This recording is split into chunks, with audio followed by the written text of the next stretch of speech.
ہاں پھر اللہم اللهم صل على محمد وعلى آل محمد كما صليت على إبراهيم وعلى آل إبراهيم إنك حميد مجيد اللهم بارك على محمد وعلى آل محمد كما باركت على إبراهيم وعلى آل إبراهيم إنك حميد مجيد اللهم صل على سيدنا محمد صلى الله عليه وسلم. سورۃ بقرہ ہے نا؟ سورۃ بقرہ آیت کریں آیت 167 دوسرا کریں 167. بسم الله الرحمن الرحيم يا أيها الناس كلوا مما في الأرض حلالا طيبا ولا تتبعوا خطوات الشيطان إنه لكم عدو مبين إنما يأمركم بالسوء والفحشاء وأن تقولوا على الله ما لا تعلمون وإذا قيل لهم اتبعوا ما أنزل الله قالوا بل نتبع ما ألفينا عليه آباءنا أولو كان آباؤهم لا يعقلون شيئا ولا يهتدون.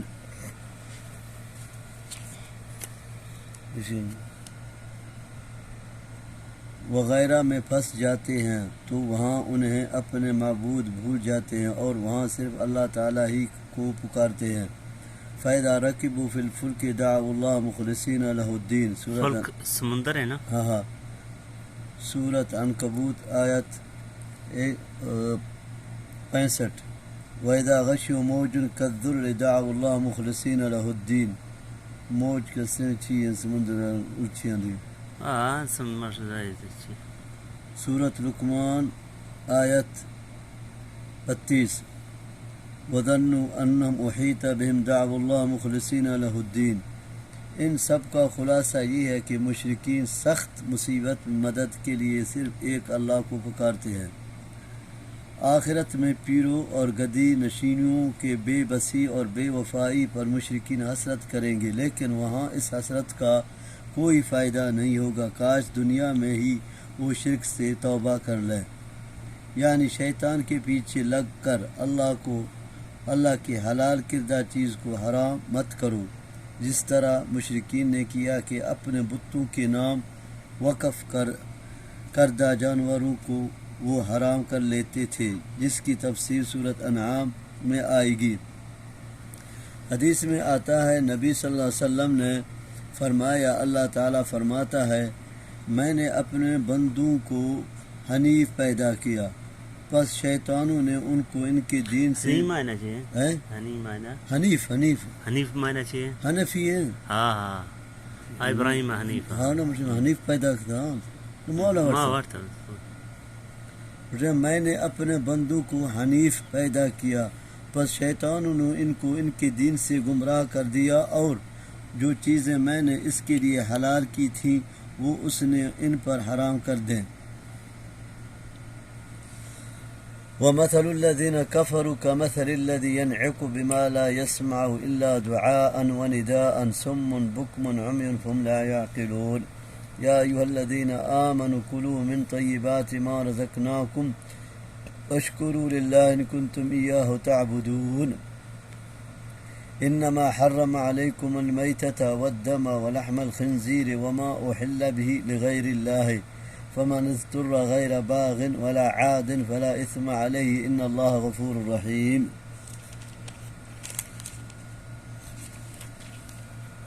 علی قرآن میں ترجمہ شاعری تھی نا ترجمہ.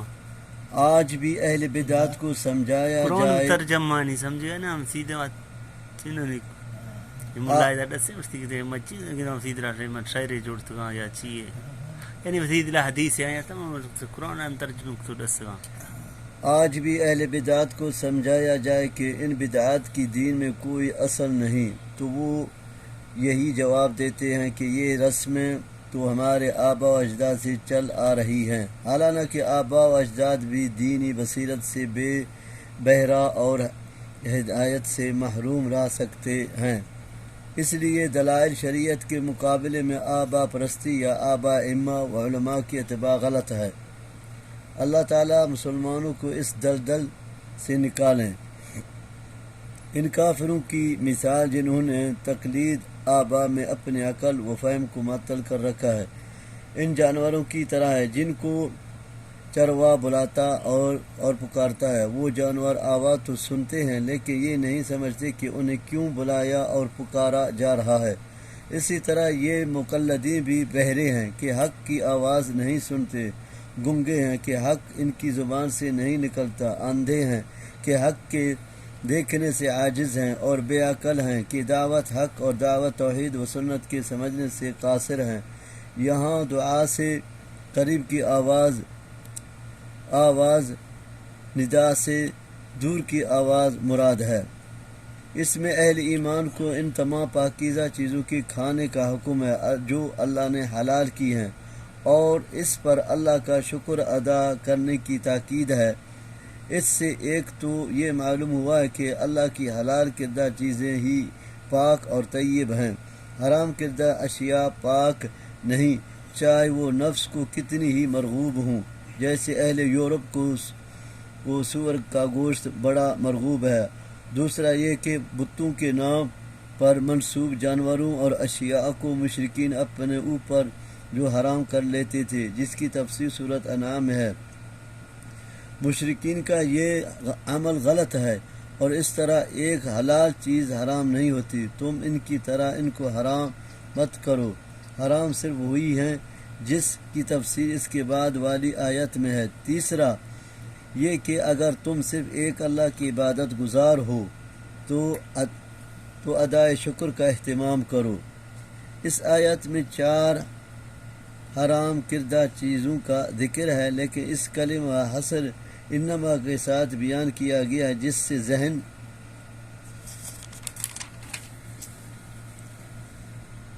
ان الذين يكتمون ما انزل الله من الكتاب ويشترون به ثمنا قليلا اولئك ما ياكلون في بطونهم الا النار ولا يكلمهم الله يوم القيامه ولا يزكيهم ولهم عذاب اليم اولئك الذين اشتروا الضلاله بالهدى والعذاب بالمغفره فما اصبرهم على النار ذلك بان الله نزل الكتاب بالحق وإن الذين اختلفوا في الكتاب لفي شقاق بعيد ليس البر أن تولوا وجوهكم قبل المشرق والمغرب ولكن البر من آمن بالله واليوم الآخر والملائكة والكتاب۔ میں یہ شبہ پیدا ہوتا ہے کہ حرام صرف یہی 4 چیزیں ہیں، جبکہ ان کے علاوہ بھی کئی چیزیں حرام ہیں۔ اس لیے اول تو یہ سمجھ لینا چاہیے کہ یہ حصر ایک خاص سیاق میں آیا ہے، یعنی مشرکین کے اس فعل کے ضمن میں کہ وہ حلال جانوروں کو بھی حرام قرار دے لیتے ہیں۔ اللہ تعالیٰ نے فرمایا کہ وہ حرام نہیں، حرام تو صرف یہ ہیں۔ اس لیے یہ حصر اضافی ہے، یعنی اس کے علاوہ بھی دیگر محرمات ہیں جو جہاں مذکور نہیں ہے۔ دوسری حدیث میں 2 اصولوں جانوروں کی حلت و حرمت کے لیے بیان کر دیے گئے ہیں، وہ آیت کی صحیح تفسیر کے طور پر سامنے رہنی چاہیے۔ درندوں میں ذو ناب اور درندہ جو کچڑیوں سے شکار کرے، اور پرندوں میں ذو مخلب چونپنے سے شکار کریں حرام ہیں۔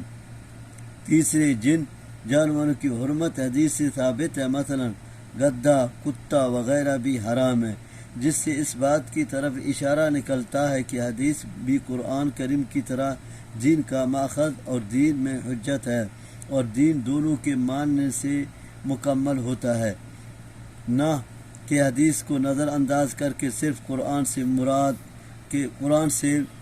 مردہ سے مراد ہر وہ حلال جانور ہے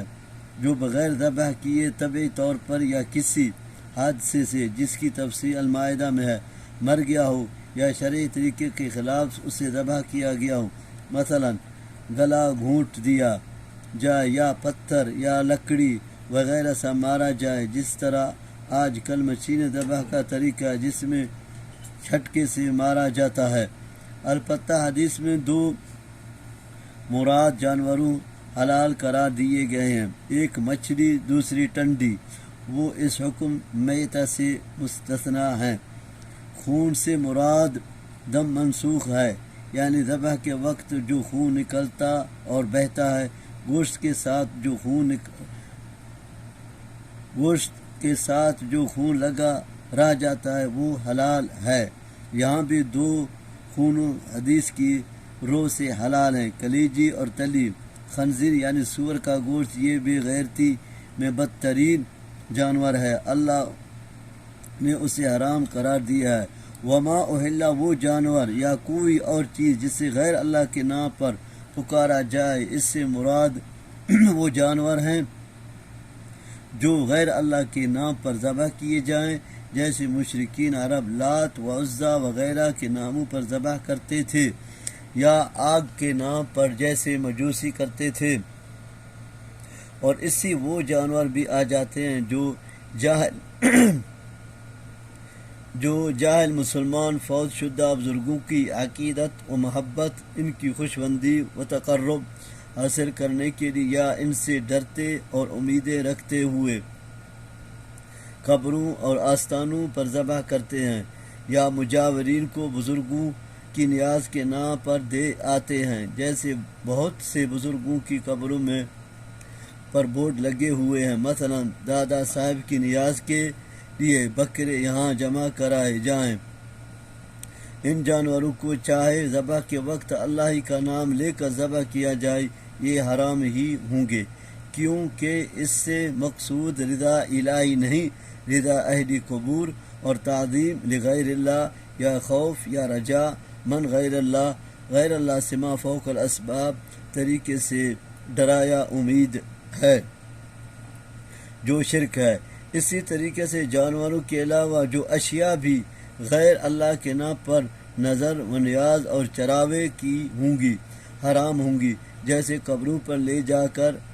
وہاں سے خرید کر قبور کے ارد گرد فقراء و مساکین پر دیگوں لنگروں کی یا مٹھائی اور پیسوں وغیرہ کی تقسیم، یا وہاں صندوقی جی میں نظر نیاز کے پیسے ڈالنا، یا عرس کے موقع پر وہاں دودھ پہنچانا، یہ سب کام حرام اور ناجائز ہے، کیونکہ یہ سب غیر اللہ کی نظر و نیاز کی صورت میں ہیں۔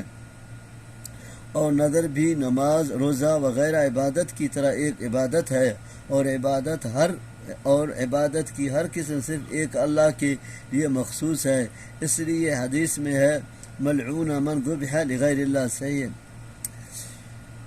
جس نے غیر اللہ کے نام پر جانور ذبح کیا وہ ملعون ہے۔ اجمع العلماء لو ان مسلما ذبح ذبیحة يرتد بذبحها تقربا الى غیر اللہ صار مرتدا وذبیحة ذبیحة مرتدہ۔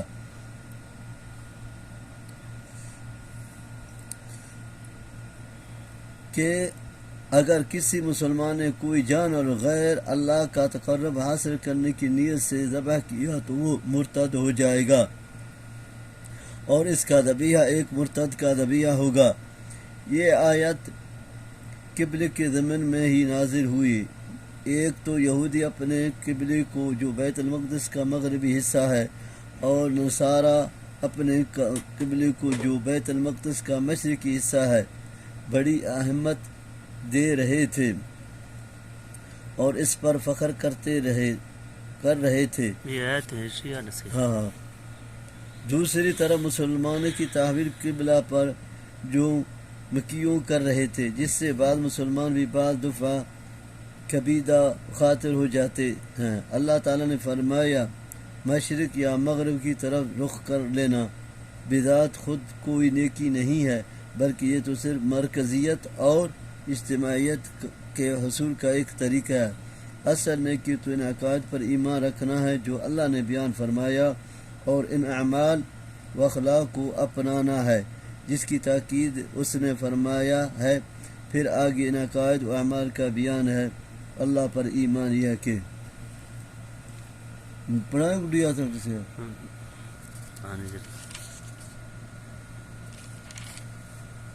آیت نمبر 6 إن في اختلاف الليل والنهار وما خلق الله في السماوات والأرض لآية لقوم يتقون إن الذين لا يرجون لقاءنا ورضوا بالحياة الدنيا واطمأنوا بها والذين هم عن آياتنا غافلون أولئك مأواهم النار بما كانوا يكسبون إن الذين آمنوا وعملوا الصالحات يهديهم ربهم بإيمانهم تجري من تحتهم الأنهار في جنات النعيم دعواهم فيها سبحانك اللهم وتحيتهم فيها سلام وآخر دعواهم أن الحمد لله رب العالمين ولو يعجل الله للناس شر استعجالهم بالخير لقضي إليهم أجلهم فنظر الذين لا يرجون لقاءنا في طغيانهم يعمهون وإذا مس الإنسان الضر دعانا لجنبه أو قاعدا أو قائما فلما كشفنا عنه ضره مر كأن لم يدعنا إلى ضر مسه كذلك زين للمسرفين ما كانوا يعملون. اللہ شما اڑا روٹ ٹھیک ہے پیش آئی پاسا پترا کو کہاں پاسا ہوتا کار مو بھی دے دے گڈا بس اور حساب معلوم ہو کر سکوں اور حساب معلوم کر سکوں یعنی چاند کی ان منازل اور رفتار سے ہی مہینے اور سالیں بنتے ہیں جن سے تمہیں ہر چیز کا حساب کرنے میں آسانی رہتی یعنی سال 12 مہینے کا مہینہ میں 29 یا 30 دن کا ایک دن 24 گھنٹے یعنی رات اور دن کا جو ایام استوا میں 12 گھنٹے اور سردی گرمی میں کم و پیش ہوتے ہیں علاوہ ازیں دنوی منافع اور کاروباری ہی ان منازل قمر سے وابستہ نہیں دینی منافع بھی اس سے حاصل ہوتے ہیں اسی طلوع ہلال سے حج سیام رمضان اشہر حرم اور دیگر عبادات کی تعین ہوتی ہیں جن کا اہتمام ایک مومن کرتا ہے. اس کے دوسرے معنی یہ کیے گئے ہیں کہ دنیا میں ایمان کے سبب قیامت والے دن اللہ تعالیٰ ان کے لیے پل صراط سے گزرنا آسمان فرما دے گا. اس صورت میں یہ بابیت کے لیے ہے بعد کے نزدیک یہ استعانت کے لیے ہے اور معنی یہ ہوں گے کہ اللہ تعالیٰ قیامت والے دن ان کے لیے ایک نور مہیا فرمائے گا جس کی روشنی میں وہ چلیں گے جیسا کہ سورہ حدید میں اس کا ذکر آتا ہے یعنی اہل جنت اللہ کی حمد و تسبیح میں ہر وقت رطب اللسان رہیں گے جس طرح حدیث میں آتا ہے کہ اہل جنت کی زبانوں پر تسبیح و تحمید کا اس طرح الہام ہوگا جس طرح سانس کا الہام کیا جاتا ہے یعنی جس طرح بے اختیار سانس کی آمد و رفت رہتی ہے اسی طرح اہل جنت کی زبانوں میں پر بغیر اہتمام کے حمد و تسبیح الہی کے ترانے رہیں گے یعنی ایک دوسرے کو اس طرح سلام کریں گے نیز فرشتے بھی انہیں سلام عرض کریں گے. اس کے ایک معنی تو یہ ہے کہ جس طرح انسان خیر کی طلب کرنے میں جلدی کرتا ہے اسی طرح وہ شر عذاب کے طلب کرنے میں بھی جلدی مچاتا ہے. اللہ کے پیغمبروں سے کہتا ہے کہ اگر تم سچے ہو تو وہ عذاب دے کر آؤ جس سے تم ہمیں ڈراتے ہو. اللہ تعالیٰ فرماتا ہے کہ اگر ان کے اس مطالبے کے مطابق ہم جلدی عذاب بھیج دیں تو کبھی کہ یہ موت اور ہلاکت سے دوچار ہو چکے ہوتے لیکن ہم مہلت دے کر انہیں پورا موقع دیتے ہیں. دوسرے معنی یہ ہیں کہ جس طرح انسان اپنے لیے خیر اور بھلائی کی دعائیں مانگتا ہے جنہیں ہم قبول کرتے ہیں اسی طرح جب انسان غصے یا تنگی میں ہوتا ہے تو اپنے لیے اور اپنی اولاد وغیرہ کے لیے بد دعائیں کرتا ہے جنہیں ہم اس لیے نظر انداز کر دیتے ہیں کہ یہ زبان سے تو ہلاکت مانگ رہا ہے مگر اس کے دل میں ایسا ارادہ نہیں ہے لیکن اگر ہم انسانوں کی بد دعاؤں کے مطابق انہیں فوراً ہلاکت سے دوچار کرنا شروع کر دیں تو پھر جلدی ہی یہ لوگ موت اور تباہی سے ہمکار ہو جایا کریں. اس لیے حدیث میں آتا ہے کہ تم اپنے لیے اپنے اولاد کے لیے اور اپنے مال و کاروبار کے لیے بد دعائیں مت کیا کرو کہیں ایسا نہ ہو کہ تمہاری بد دعائی اس گھڑی کے پالیں جس میں اللہ کی طرف سے دعا قبول کی جاتی ہے پس وہ تمہاری بد دعاؤں قبول فرما لے.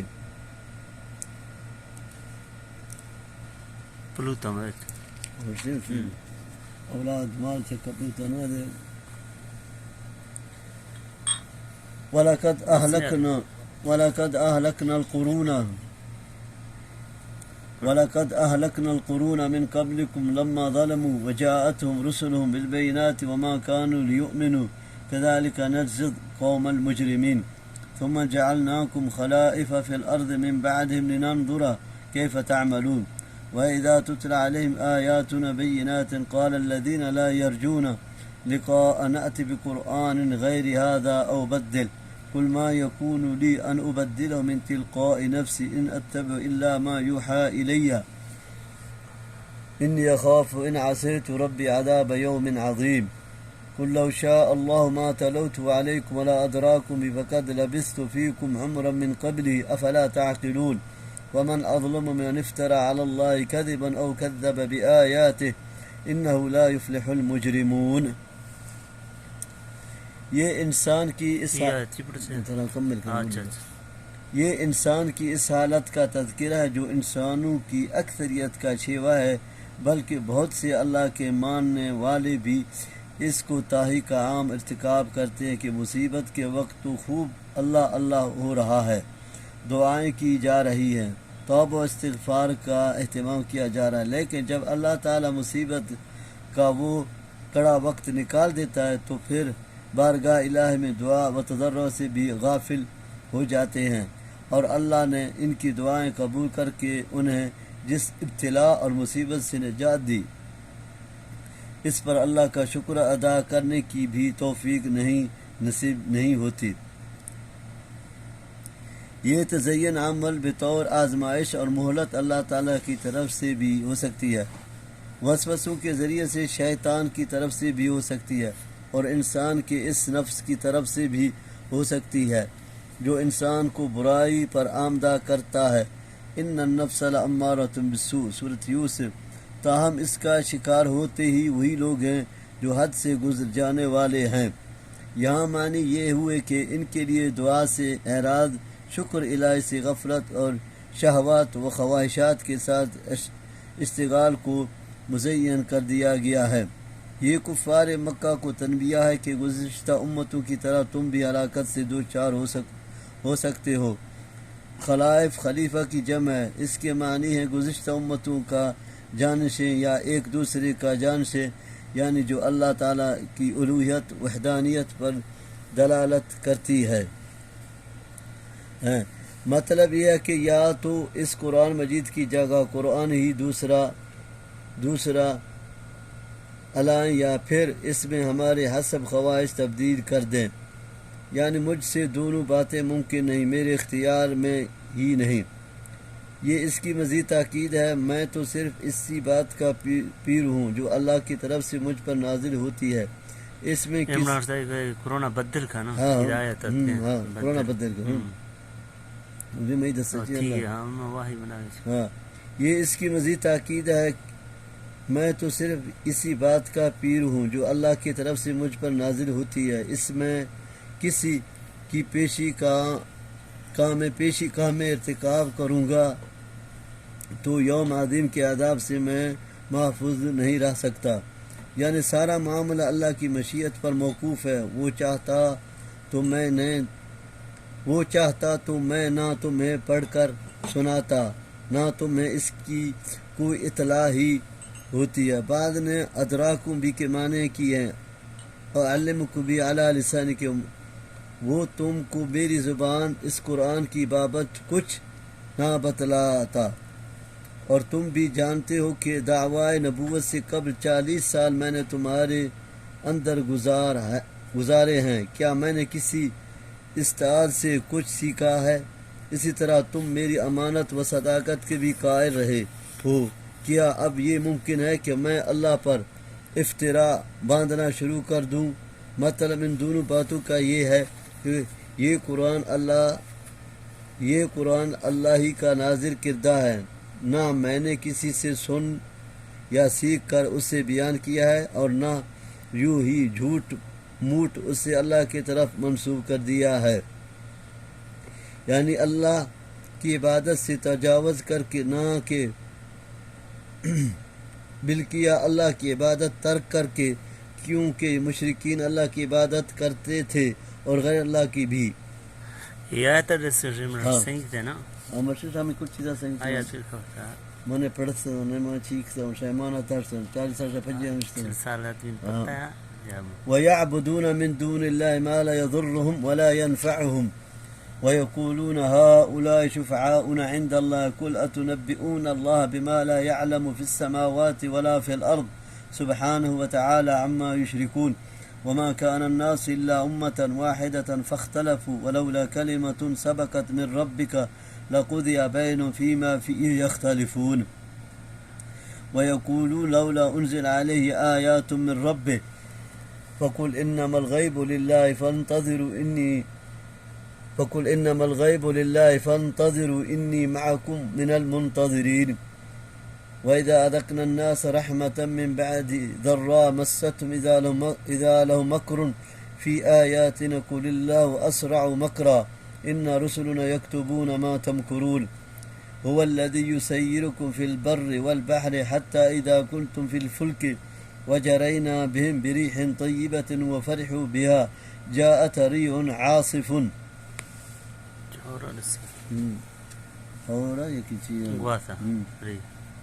جبکہ معبود کی شان یہ ہے کہ وہ اپنے اطاعت گزاروں کو بدلہ اور اپنے نافرمانوں کو سزا دینے پر قادر ہو،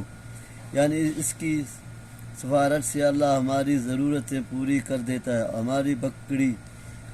ہماری بکڑی بنا دیتا ہے، یا ہمارے دشمن کی بنی ہوئی پکار دیتا ہے۔ یعنی مشرکین بھی اللہ کے سوا جن کی عبادت کرتے تھے ان کو نفع ضرر میں مستقل نہیں سمجھتے تھے، بلکہ اپنے اور اللہ کے درمیان واسطہ اور وسیلہ سمجھتے تھے۔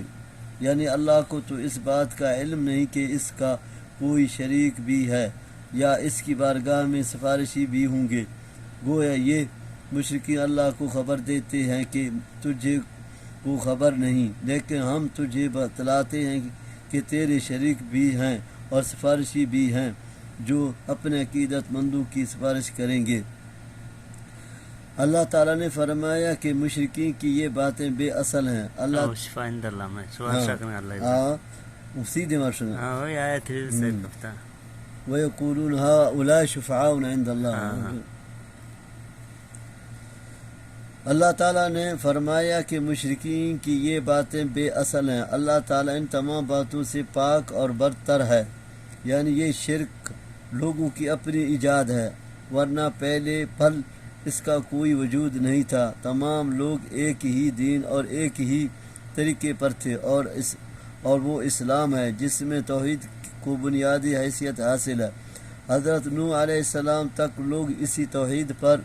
قائم رہے، پھر ان میں اختلاف ہوگی اور کچھ لوگوں نے اللہ کے ساتھ دوسروں کو بھی معبود، حاجت روا اور مشکل کشا سمجھنا شروع کر دیا۔ یعنی اگر اللہ کا یہ فیصلہ نہ ہوتا کہ اتمام حجت سے پہلے کسی کو عذاب نہیں دینا ہے، اسی طرح اس نے مخلوق کے لیے ایک وقت موعود کا تعین نہ کیا ہوتا تو یقیناً وہ ان کے مابین اختلاف کا فیصلہ اور مومنوں کو سعادت مند اور کافروں کو عذاب و مشقت میں مبتلا کر چکا ہوتا ہے۔ اس سے مراد کوئی بڑا اور واضح معجزہ ہے، جیسے قوم ثمود کے لیے اونٹنی کا ظہور ہو، ان کے لیے صفا پہاڑی کو سونے کا، یا مکے کے پہاڑوں کو ختم کر کے ان کی جگہ نہریں اور باغات بنانے کا، یا اور اس قسم کا کوئی معجزہ صادر کر کے دکھلایا جائے۔ یعنی اگر اللہ تعالیٰ چاہے تو ان کی خواہشات کے مطابق پہاڑ ختم کن سونا کنے یا مطلب باغ کنے نہریں کھش، یعنی نہریں اور باغات بنانے کا، یہ بنانے کا یعنی اگر اللہ تعالیٰ چاہے تو ان کی خواہشات کے مطابق معجزے تو ظاہر کر کے دکھلا سکتا ہے، لیکن اس کے بعد بھی اگر وہ ایمان لائے تو پھر اللہ کا قانون یہ ہے کہ ایسے قوم کو فوراً وہ ہلاک کر دیتا ہے،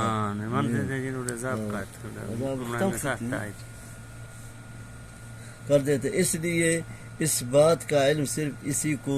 ہے کہ کسی قوم کے لیے اس کی خواہشات کے مطابق معجزے ظاہر کر دینا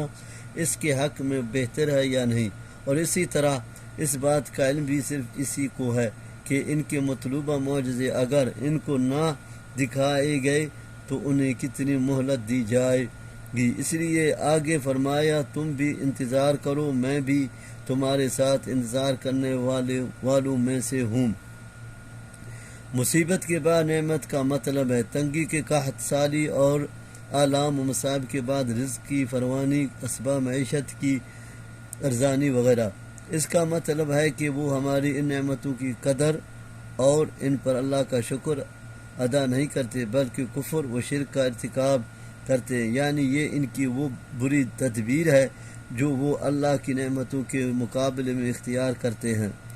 یعنی اللہ کی تدبیر ان سے کہیں زیادہ تیز ہے جو وہ اختیار کرتے ہیں، اور وہ یہ ہیں کہ وہ ان کا مؤاخذہ کرنے پر قادر ہے، وہ جب چاہے ان کی گرفت کر سکتا ہے فوراً بھی، اور اگر اس کی حکمت تاخیر کی مقتضا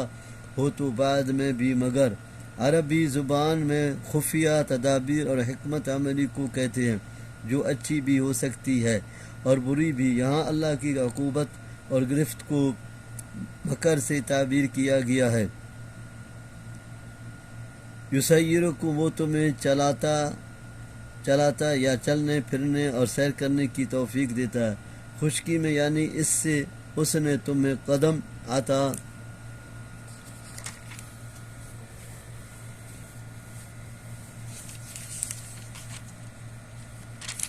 عاصف وجاءهم الموج من كل مكان وظنوا أنهم أحيط بهم دعوا الله مخلصين له الدين لأن أنجيتنا من هذه لنكونن من الشاكرين فلما أنجاهم إذا هم يبغون في الأرض بغير الحق يا أيها الناس إنما بغيكم على أنفسكم متاع الحياة الدنيا ثم إلينا مرجعكم فننبئكم بما كنتم تعملون إنما مثل الحياة الدنيا كماء أنزلناه من السماء فاختلط به نبات الأرض مما يأكل الناس والأنعام حتى إذا أخذت الأرض زخرفها وزينت وظن أهلها أنهم قادرون عليها أتاها أمرنا ليلا أو نهارا فجعلناها حسيدا كأن لم تغن بالأمس كذلك نفصل الآيات لقوم يتفكرون۔ یعنی مثال دیکھیں فصلہ عادی جانور کیے جن سے تم چلتے ہو، سواریاں مہیا کے جن پر سوار ہو کر دور دراز کے سفر کرتے ہو، اور سمندر میں یعنی اللہ نے تمہیں کشتیاں اور جہازیں بنائے کی عقل اور سمجھ دی، تم نے وہ بنائے اور ان کے ذریعے سے سمندروں کا سفر کرتے ہو۔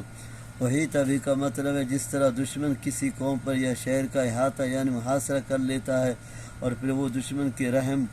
و کرم پر ہوتے ہیں، اسی طرح وہ جب سخت ہواؤں کے تھپڑوں اور تلاطم خیز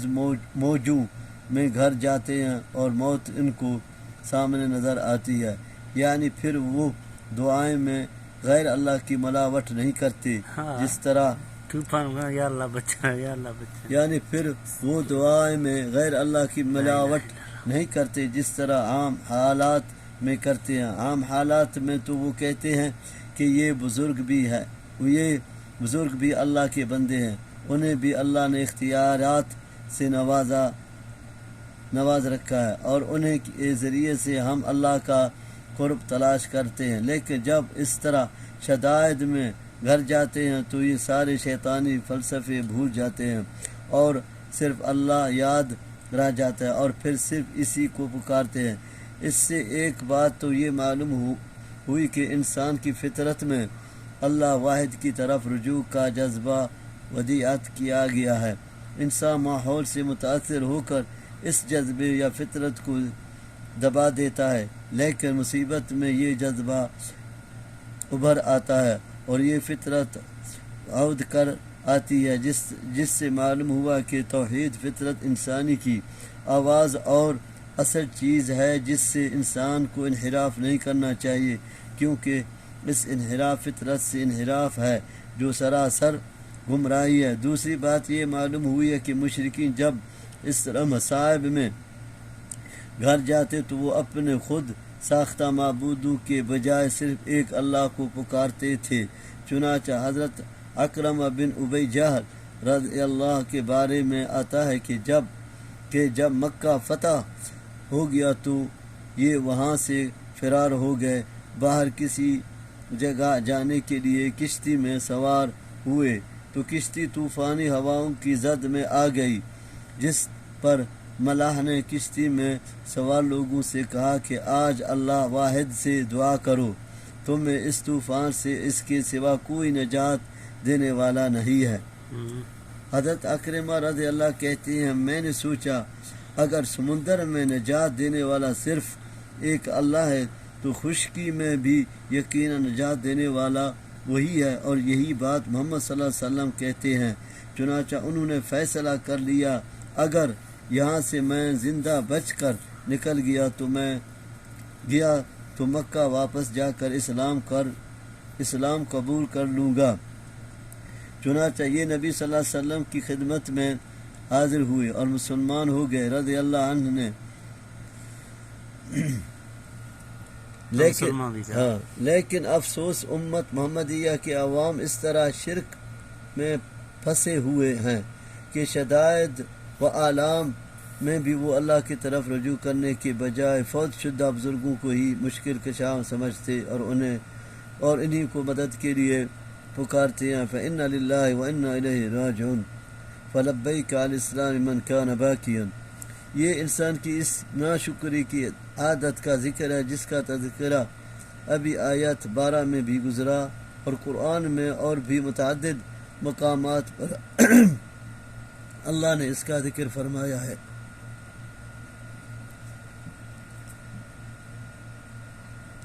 اللہ تعالیٰ نے فرمایا تم یہ ناشکری اور سرکشی کر لو، 4 روزہ متاع زندگی سے فائدہ اٹھا کر بالآخر تمہیں ہمارے ہی پاس آنا ہے، پھر ہم تمہیں جو کچھ تم کرتے رہے ہوگے بتلائیں گے، یعنی ان پر سزا دیں گے۔ حسیدہ فعل بمعنی مفعول ہے، اے محسود، یعنی ایسی کھیتی ہے جس کاٹ کر ایک طرف رکھ دیا گیا ہو اور کھیت صاف ہو گیا ہو۔ دنیا کی زندگی کو اس طرح کھیتی سے تشبیہ دے کر اس کے عارضی پن اور ناپائیداری کو واضح کیا گیا ہے کہ کھیتی بھی بارش کے پانی سے نشو و نما پاتی اور سبز شاداب ہوتی ہے، لیکن اس کے بعد اسے کاٹ کر فنا کے گھاٹ اتارا دیا جاتا ہے۔ انسان دویرا زين مثال دي مثلا مثال كرون ذات كش مثلا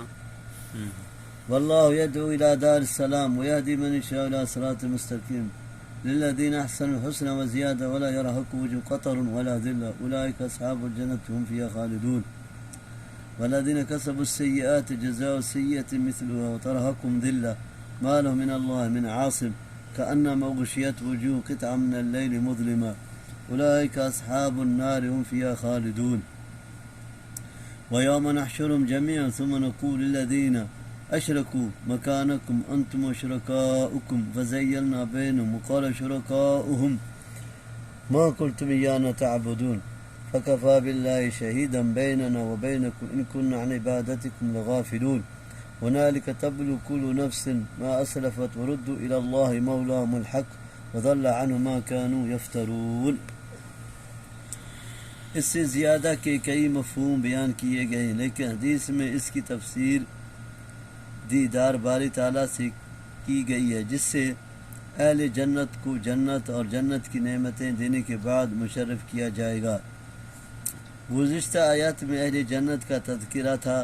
اس میں بتلایا گیا تھا کہ انہیں ان کے نیک عملوں کی جزا کئی گنا ملے گی، اور پھر مزید دیدار الہی سے نوازے جائیں گے۔ اس آیت میں بتلایا جا رہا ہے کہ برائی کا بدلہ برائی کے مثل ہی ملے گا۔ سیئات سے مراد کفر و شرک اور دیگر معاصی ہیں، جس طرح کہ اہل ایمان کو بچانے والا اللہ تعالیٰ ہوگا، اسی طرح انہیں اس روز اپنے فضل خاص سے نوازے گا۔ علاوہ ازیں ان کے لیے اللہ تعالیٰ اپنے مخصوص بندوں کو شفاعت کی اجازت بھی دے گا، جن کی شفاعت بھی وہ قبول فرمائے گا۔ یہ مبالغہ ہے کہ ان کے چہرے اتنے سخت سیاہ ہوں گے، اس کے برعکس اہل ایمان کے چہرے تر و تازہ اور روشن ہوں گے، جس طرح سورۃ آل عمران آیت 106 یوم تبیض وجوہ وتسود وجوہ، سورۃ عبسہ 38-41 اور سورۃ قیامت میں ہے۔ جمیعاً سے مراد ازل سے ابد تک کے تمام اہل زمین انسان اور جنات ہیں، سب کو اللہ تعالیٰ جمع فرمائے گا، جس طرح کہ دوسرے مقام پر فرمایا وحشرناہم فلم نغادر منہم احدا، ہم ان سب کو اکٹھا کریں گے، کسی ایک کو بھی نہیں چھوڑیں گے۔ یہ دونوں چیخ لو۔ ان کے مقابلے میں اہل ایمان کو دوسری طرف کر دیا جائے گا، یعنی اہل ایمان اور اہل کفر و شرک دونوں کو الگ الگ ایک دوسرے سے ممتاز کر دیا جائے گا، جیسا فرمایا وامتازوا اليوم أيها المؤمنون وامتازوا اليوم أيها المجرمون، سورۃ یاسین، یومئذ یصدعون، سورۃ روم۔ اس دن لوگ گروہوں میں بٹ جائیں گے، یعنی دو گروہوں میں، یسیرون صدعین، ابن کثیر، یعنی دنیا میں ان کے درمیان آپس میں جو خصوصی تعلقات تھا وہ ختم کر دیا جائے گا، اور یہ ایک دوسرے کے دشمن بن جائیں گے، اور ان کے معبود اس بات کا ہی انکار کریں گے کہ یہ لوگ ان کی عبادت کرتے تھے،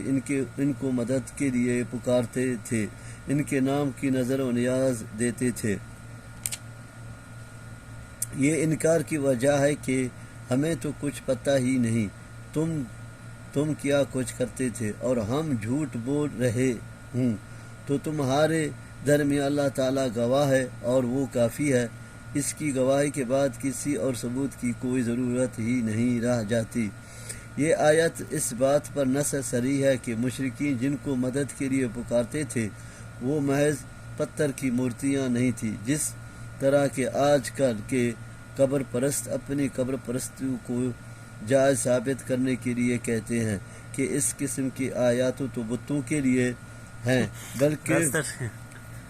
بت نہیں بسر ایسا ہی ڈاکٹر بت نہیں بسر بت چیکنے من دون اللہ ہر چیز آتی ہے، اور اس قسم کی آیات تو نسال کہتے ہیں بتہ نہیں چکا، اس کی قسم کی آیات تو بتوں کے لیے ہیں، بلکہ وہ عقل و شعور رکھنے والے افراد ہی ہوتے تھے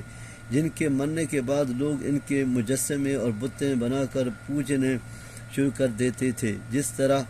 کہ حضرت نوح علیہ السلام کی قوم میں طرز عمل سے بھی ثابت ہے، جس کی تصریح صحیح بخاری میں موجود ہے۔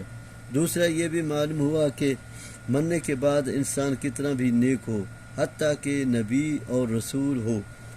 اسے دنیا کے حالات کا علم نہیں ہوتا، اس کے متبعین اور حقیقت مند اس سے مدد کے لیے پکارتے ہیں، اس کے نام کی نظر نیاز دیتے ہیں، اس کی قبر پر میلے ٹھیلے کا انتظام کرتے ہیں، لیکن وہ بے خبر ہوتا ہے، اور ان تمام چیزوں کا انکار ایسے لوگ قیامت والے دن کریں گے۔ یہی بات سورۃ احقاف آیت 6-5 میں بھی بیان کیا گیا ہے، یعنی جان لے گا یا مزہ چک لے گا، یعنی کوئی معبود اور مشکل کشا وہاں کام نہیں آئے گا، کوئی کسی کی مشکل کشائی پر قادر نہیں ہوگا۔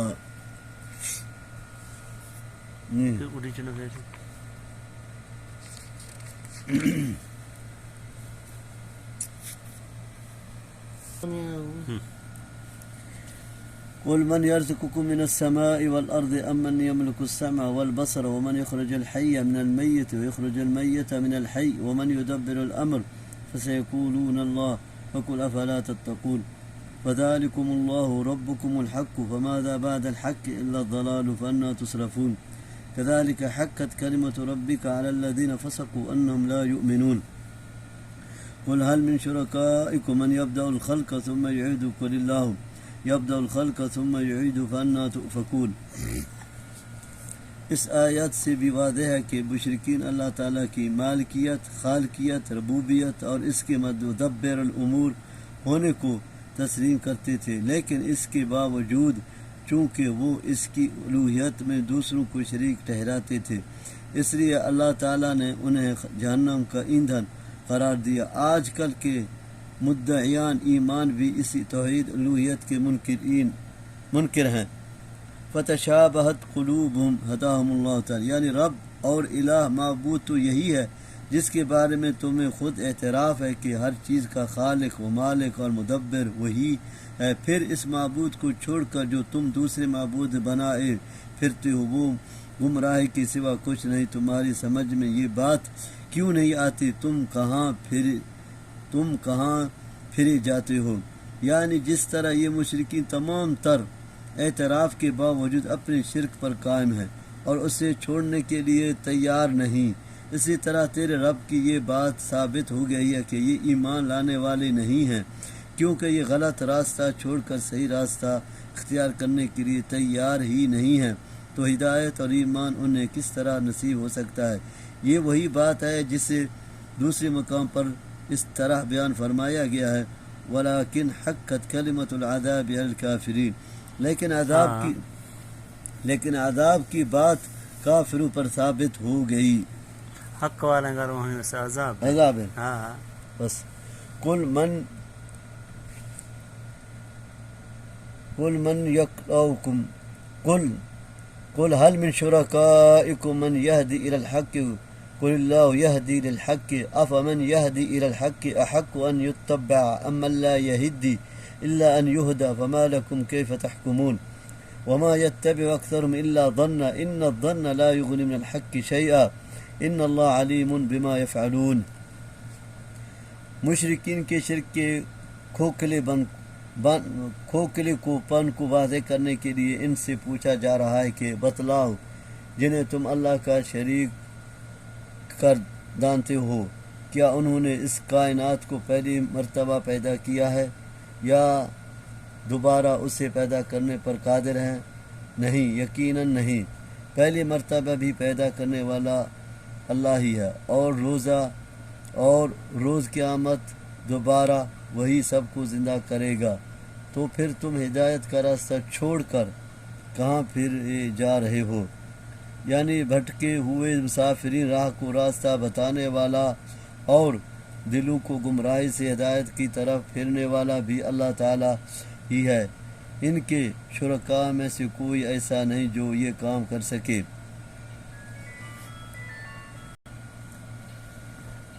یعنی پھر پیروی کے لائق کون ہے؟ وہ شخص جو دیکھتا سنتا لوگوں کی حق کی طرف رہنمائی کرتا ہے، یا وہ جو اندھے اور بہرے ہونے کی وجہ سے خود راستے پر چل بھی نہیں سکتا جب تک کہ دوسرے لوگ اسے راستے پر نہ ڈال دیں، ہاتھ پکڑ نہ لے جائیں۔ یعنی تمہاری عقلوں کو کیا ہو گیا ہے؟ تم کس طرح اللہ کو اور اس کی مخلوق کو برابر ٹھہرا جا رہے ہو، اور اللہ کے ساتھ تم دوسروں کو بھی شریک عبادت بنا رہے ہو، جبکہ ان دلائل کا تقاضا یہ ہے کہ صرف اسی ایک اللہ کو معبود مانا جائے اور عبادت کی تمام قسمیں صرف اس کے لیے خاص مانی جائیں۔ لیکن بات یہ ہے کہ لوگ محض ان اٹکل پچو باتوں پر چلنے والے ہیں، حالانکہ جانتے ہیں کہ دلائل کے مقابلے میں اوہام، خیالات اور ظن و گمان کی کوئی حیثیت نہیں۔ قرآن میں ظن، یقین اور گمان دونوں معنی میں استعمال ہوا ہے، یہاں دوسرا معنی مراد ہے، یعنی اس ہٹ دھری کی وہ سزا دے گا کہ دلائل نہ رکھنے کے باوجود یہ محض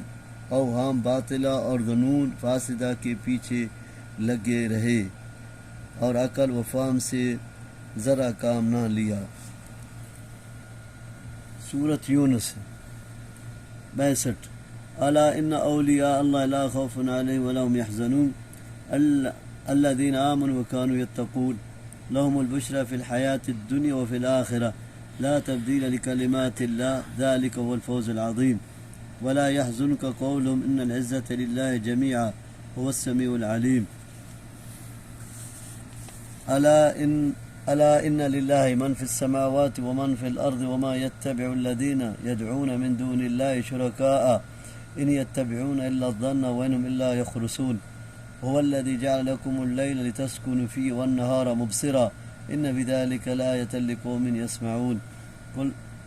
قالوا اتخذ الله ولدا سبحانه هو الغني له ما في السماوات وما في الأرض إن عندكم من سلطان بهذا أتقولون على الله ما لا تعلمون. نافرمان کے بعد اللہ تعالیٰ اپنے فرمان برادروں کا ذکر فرما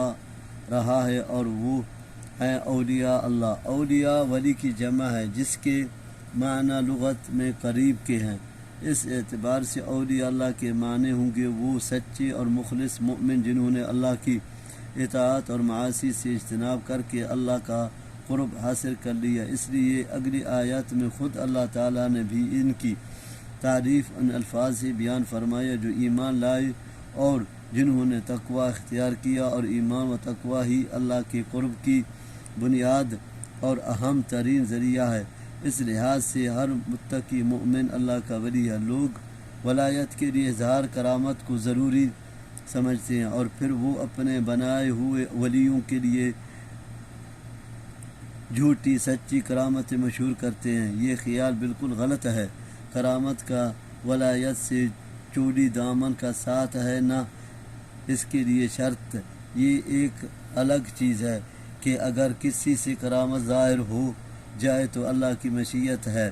اس میں اس بزرگ کی مشیت شامل نہیں ہے. لیکن کسی متقی مومن اور متبع سنت سے کرامت کا ظہور ہو یا نہ ہو اس کی ولایت میں کوئی شک نہیں. خوف کا تعلق مستقبل سے ہے اور غم حزن کا ماضی سے. مطلب یہ ہے کہ چونکہ انہوں نے زندگی خدا خوفی کے ساتھ گزاری ہوتی ہے، اس لیے قیامت کی ہولناکیوں کا اتنا خوف ان پر نہیں ہوگا جس طرح دوسروں کو ہوگا، بلکہ وہ اپنے ایمان و تقوی کی وجہ سے اللہ کی رحمت و فضل خاص کے امیدوار اور اس کے ساتھ حسن ظن رکھنے والے ہوں گے. اسی طرح دنیا میں وہ جو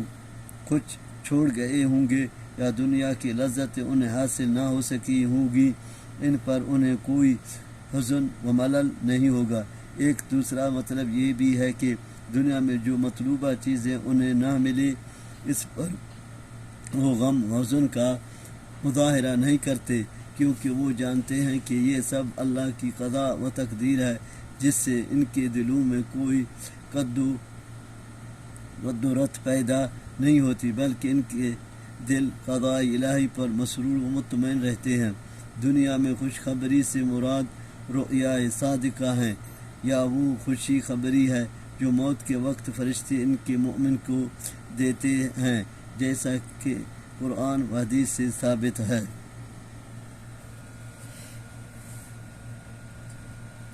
یعنی اللہ حمایت ہوئی اولیاء تھوڑ سے جو آدمی میرے گا اللہ ستارہ چل گان دینا ہر آدمی ایگا چینا ہے شمندی کرامت وانا سمجھ اولیاء بھی سمجھ ہاں میں دافعت کسا نہیں تھوڑشتا اللہ سے دیوان یا تھوڑ سے نہیں زندگانی کل نواز روش ہر چیز صحیح ہے چلتا اللہ خوفہ گزرتا دنیا لذت چین گفتا. یعنی اللہ کے ساتھ کسی کو شریک ٹھہرانا کسی دلیل کی بنیاد پر نہیں، بلکہ یہ محض ظن و تخمین اور رائے و قیاس کی کرشمہ سازی ہے. آج اگر انسان اپنے اقوائے عقل و فہم کو صحیح طریقے سے استعمال میں لائیں تو یقیناً اس پر واضح ہو سکتا ہے کہ اللہ کا کوئی شریک نہیں ہے، اور جس طرح وہ آسمان و زمین کی تخلیق میں واحد ہے کوئی اس کا شریک نہیں ہے، تو پھر عبادت میں دوسرے کیوں کر اس کے شریک ہو سکتے ہیں. اور جو کسی کا محتاج نہ ہو اسے اولاد کی بھی ضرورت نہیں ہے، کیونکہ اولاد تو سہارے کے لیے ہی ہوتے ہیں، اور جب وہ سہارے کا محتاج نہیں تو پھر اسے اولاد کی کیا ضرورت. جب آسمان زمین کی ہر چیز اس کی ہے تو ہر چیز اس کی مملوک اور غلام ہوئی، پھر اس سے اولاد کی ضرورت ہی کیا ہے. اولاد کی ضرورت تو اس سے ہوتی ہے جس کی کچھ مدد اور سہارے کی ضرورت ہو، اور جس کا حکم آسمان زمین کی ہر چیز پر چلتا ہو. اس سے کیا ضرورت لاحق ہو سکتی ہے۔ علاوہ ازیں اولاد کی ضرورت وہ شخص بھی محسوس کرتا ہے جو اپنے بعد مملوکات کا وارث دیکھنا یا بنانا پسند کرتا ہے، اور اللہ تعالیٰ کی ذات کو تو فنا ہی نہیں ہے، اس لیے اللہ کے لیے اولاد قرار دینا اتنا بڑا جرم ہے کہ اللہ تعالیٰ فرماتا ہے تکاد السماوات يتفطرن منه وتنشق الارض وتخر الجبال هدا ان دعوا للرحمن ولدا، سورۃ مریم 91 اس بات سے کہ وہ کہتے ہیں رحمان کی اولاد ہے، قریب ہے کہ آسمان پھٹ پڑے، زمین شک ہو جائے اور پہاڑ ریزہ ریزہ ہو جائیں۔ سورة النحل آیت 15 وَأَلْقَى فِي الْأَرْضِ رَوَاسِيَ أَن تَمِيدَ بِكُمْ وَأَنْهَارًا وَسُبُلًا لَعَلَّكُمْ تَهْتَدُونَ وَعَلَامَاتٍ وَبِالنَّجْمِ هُمْ يَهْتَدُونَ أَفَمَنْ يَخْلُقُ كَمَنْ لَا يَخْلُقُ أَفَلَا تَذَكَّرُونَ وَإِن تَعُدُّوا نِعْمَةَ اللَّهِ لَا تُحْصُوهَا إِنَّ اللَّهَ لَغَفُورٌ رَحِيمٌ وَاللَّهُ يَعْلَمُ مَا تُسِرُّونَ وَمَا تُعْلِنُونَ والذين يدعون من دون الله لا يخلقون شيئا وهم يخلقون أموات غير أحياء وما يشعرون أيان يبعثون إلهكم إله واحد فالذين لا يؤمنون بالآخرة قلوبهم منكرة وهم مستكبرون لا جرم أن الله يعلم ما يسرون وما يعلنون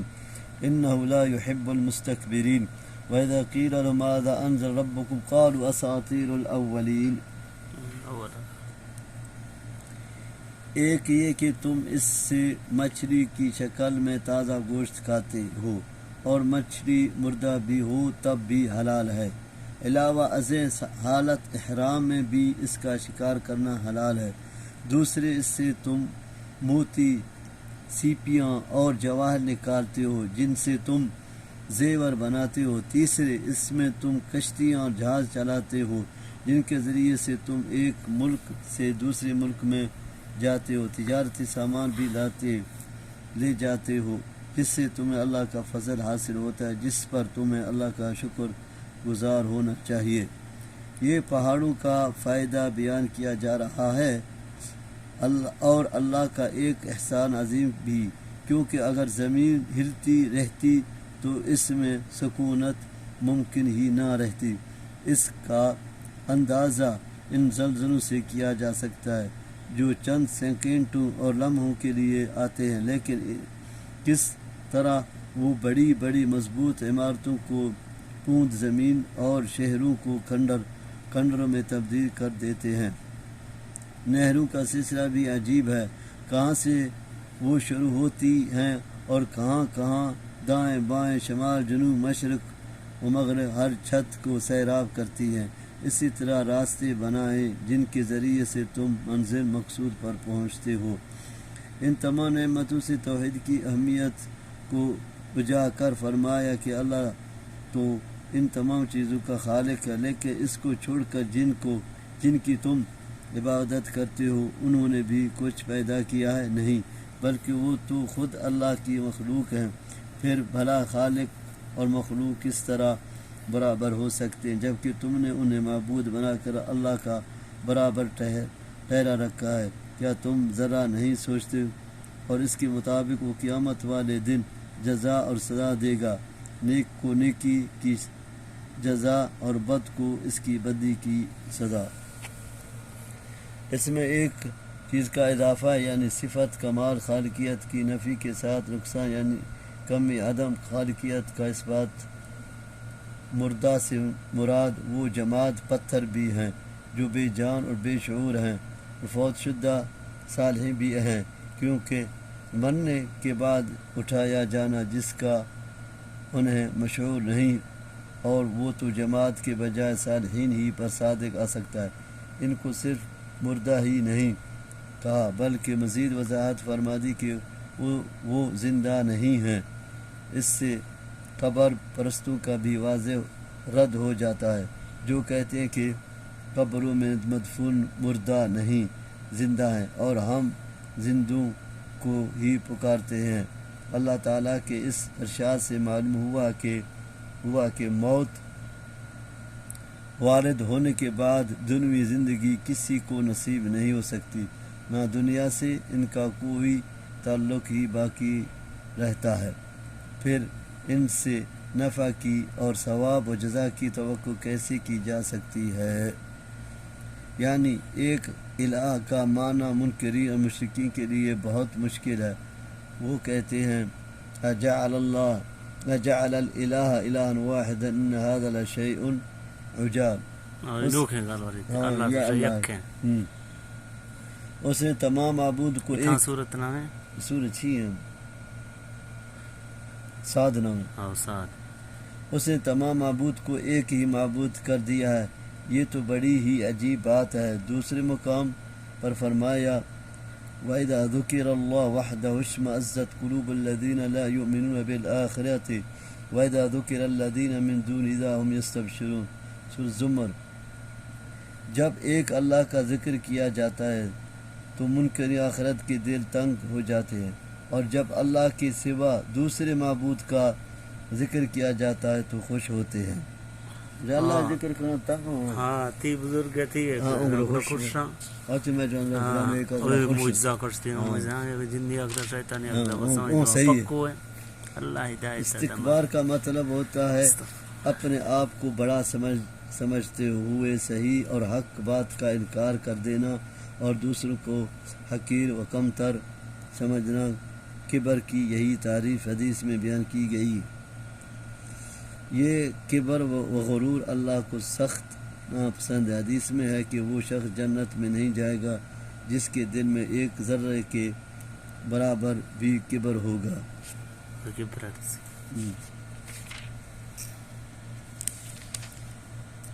قالوا اساطیر الاولین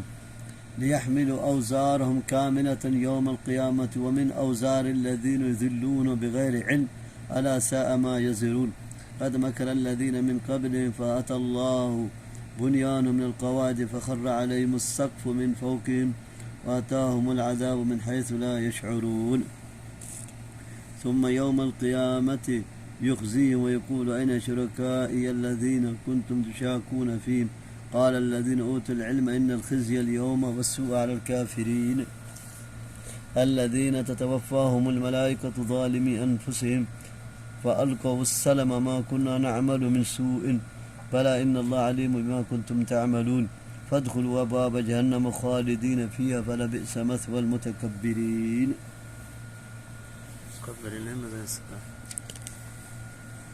یعنی اعراض اور استہزاء کا مظاہرہ کرتے ہوئے یہ مکذبین جواب دیتے ہیں اللہ تعالیٰ نے تو کچھ نہیں اتارتا، اور یہ محمد صلی اللہ علیہ وسلم ہمیں جو پڑھ کر سناتا ہے وہ تو پہلے لوگوں کی کہانیاں ہیں جو کہیں سے سن کر بیان کرتا ہے۔ یعنی ان کی زبانوں سے یہ بات اللہ تعالیٰ نے نکلوائی تاکہ وہ اپنے بوجھوں کے ساتھ دوسروں کا بوجھ بھی اٹھائیں، جس طرح کی حدیث میں نبی صلی اللہ علیہ وسلم نے فرمایا جس نے لوگوں کو ہدایت کی طرف بلایا تو اس شخص کو ان تمام لوگوں کا اجر بھی ملے گا جو اس کی دعوت پر ہدایت کا راستہ اپنائیں گے، اور جس نے گمراہی کی طرف بلایا تو اس کو ان کی تمام لوگوں کے گناہوں کا بار بھی اٹھانا پڑے گا جو اس کی دعوت پر گمراہ ہوئے۔ غلطی ہر کی انسانی بھی بعض مفسرین اسرائیل روایت کی بنیاد پر کہتے ہیں کہ اس سے مراد نمرود یا بخت نصر ہے جنہوں نے آسمان پر کسی طرح چڑھ کر اللہ کے خلاف مکر کیا لیکن وہ ناکام واپس آئے، اور بعض مفسرین کے خیال میں یہ ایک تمثیل ہے جس سے یہ بتانا مقصود ہے کہ اللہ کے ساتھ کفر و شرک کرنے والوں کے عمل اسی طرح برباد ہوں گے جس طرح کسی کے مکان کی بنیاد پر متزلزل ہو جائیں اور وہ چھت سمیت کر پڑے، مگر زیادہ صحیح بات یہ ہے کہ اس سے مقصودان قوموں کے انجام کی طرف اشارہ کرنا ہے جن قوموں نے پیغمبروں کو تکذیب پر اصرار کیا اور بالآخر عذاب الہی میں گرفتار ہو کر اپنے گھروں سمیت تباہ ہو گئے، مثلا قوم عاد و قوم لوط وغیرہ۔ جس طرح دوسرے مقام پر فرمایا من حیث لم یحتسب، پس اللہ کا عذاب ان کے پاس ایسی جگہ سے آیا جہاں سے ان کو وہم و گمان بھی نہ تھا۔ طوفان برات کا علاقہ ہے، یعنی یہ تو وہ عذاب تھے جو دنیا میں ان پر آئے، اور قیامت والے دن اللہ تعالیٰ انہیں اسی طرح ذلیل و سوار کرے گا کہ ان سے پوچھے گا تمہارے وہ شریک کہاں ہیں جو تم نے میرے لیے ٹھہرا رکھے تھے اور جن کی وجہ سے تم مؤمنوں سے لڑتے جھگڑتے تھے، یعنی جن کو دین کا علم تھا، وہ دین کے پابند تھے۔ وہ جواب دیں گے، یہ مشرک ظالم کی موت کے وقت کی کیفیت بیان کی جا رہی ہے۔ جب فرشتے ان کی روحیں قبض کرتے ہیں تو وہ صلح کی بات ڈالتے ہیں، یعنی سمع و طاعت اور عاجزی کا مظاہرہ کرتے ہوئے کہتے ہیں کہ ہم تو برائی نہیں کرتے تھے۔ جس طرح میدان محشر اللہ کے روبر بھی جھوٹی قسمیں کھائیں گے اور کہیں گے واللہ ربنا ما کنا مشرکین، سورۃ انعام 24 آیا۔ اللہ کی قسم ہم شرک نہیں تھے، اللہ کی قسم ہم مشرک نہیں تھے۔ دوسرے مقام پر فرمایا جس دن اللہ تعالیٰ ان سب کو اٹھا کر اپنے پاس جمع کرے گا تو اللہ کے سامنے بھی یہ اسی طرح جھوٹی قسمیں کھائیں گے جس طرح تمہارے سامنے قسمیں کھاتے ہیں، سورۃ المجادلہ۔ فرشتے جواب دیں گے کیوں نہیں، یعنی تم جھوٹ بولتے ہو، تمہاری تو ساری عمر ہی برائیوں میں گزری ہے اور اللہ کے پاس تمہارے سارے عملوں کا ریکارڈ محفوظ ہے، تمہارے اس انکار سے اب کیا بنے گا۔ امام ابن کثیر فرماتے ہیں ان کی موت کے فوراً بعد ان کی روحیں جہنم میں چلی جاتی ہیں اور ان کے جسم قبر میں رہتے ہیں، جہاں اللہ تعالیٰ اپنی قدرت کاملہ سے جسم و روح میں بعد کے باوجود ان میں ایک کونا تعلق پیدا کر کے ان کو عذاب دیتا ہے، اور صبح و شام ان پر آگ پیش کی جاتی ہے۔ پھر جب قیامت پر ہوگی تو ان کی روحیں ان کے جسموں میں لوٹ آئیں گے اور ہمیشہ کے لیے یہ جہنم داخل کر دیے جائیں گے۔ فاطر، سورۃ فاطر ہے، ہاں، سورۃ فاطر آیت 10۔ والعمل الصالح يرفع والذين يمكرون السيئات لهم عذاب شديد ومكر أولئك هو يبور والله خلقكم من تراب ثم من نطفة ثم جعلكم أزواجا وما تحمل من أنثى ولا تضع إلا بعلمه وما يعمر من معمر ولا ينقص من عمر إلا في كتاب إن ذلك على الله يسير وما يستوي البحران هذا عذب فرات سائغ شراب وهذا ملح أجاج ومن كل تأكلون لحما طريا وتستخرجون حلية تلبسون وترى الفلك فيه مواخر لتبتغوا من فضله ولعلكم تشكرون يولج الليل في النهار ويولج النهار في الليل وسخر الشمس والقمر كل يجري لأجل مسمى ذلكم الله ربكم له الملك والذين تدعون من دونه ما يملكون من قطمير۔